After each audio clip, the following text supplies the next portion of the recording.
the near future, what emerging technologies will have the most impact on learning? Okay. So we're talking about the near future, so we're talking about approximately the next 10 years or so, or the early part of the 2020s.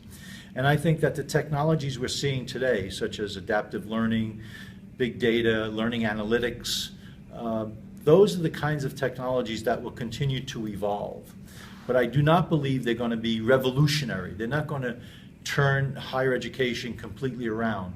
They will somehow integrate into what we're doing, hopefully making it better. I'm not always convinced of that. A lot of that will depend upon the implementation and whether there is, I think, sound pedagogy driving the technology.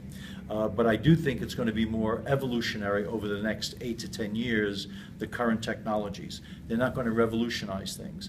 That may change in 12 to 15 years. Okay. And do you think that the widespread use of digital technologies are pushing transitions to a new model? And if so, what will education look in 20 years? Okay.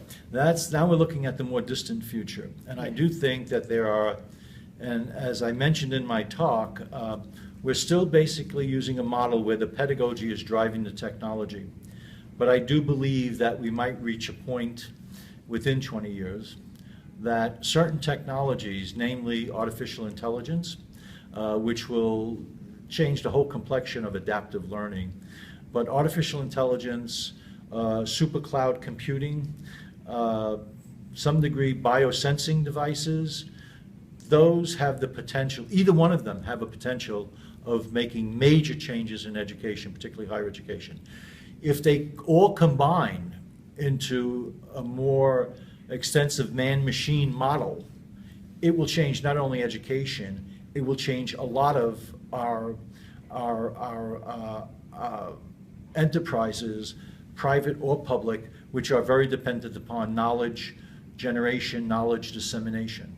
They have the potential to revolutionize what we're doing in education, and we'll see a lot more quote-unquote machine-type learning, with faculty moving towards more of a tutor mold than a leader. And will this happen all of a sudden? No, but the potential is there for that to happen, I would say, in the next 15 to 20, maybe 30 years. But I do think people of your age will see it. I might not, but I hope it's done gracefully and not like a bull in a china shop. Okay. And the last question, will public higher ed remain an affordable and sustainable option given reduced state support and negative public perspectives regarding its relevance? Yeah, I think that's a very critical issue. I think there's a tendency in our country and maybe other countries, I've seen it in other countries also. I've done extensive work in China and most of the European countries. I spent a long time in South Africa a couple of years ago. And the tendency will be for using the technology for mass student education because they see it as cost beneficial. People who are able to afford it will not gravitate to that in a big way over the next 10, 15 years.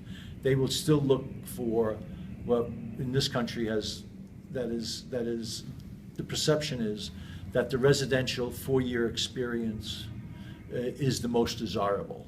No one can question. I mean, the education that you get at a Harvard or Williams or Swarthmore or Stanford, these are very, very high-level educations, mainly because of the students they bring in.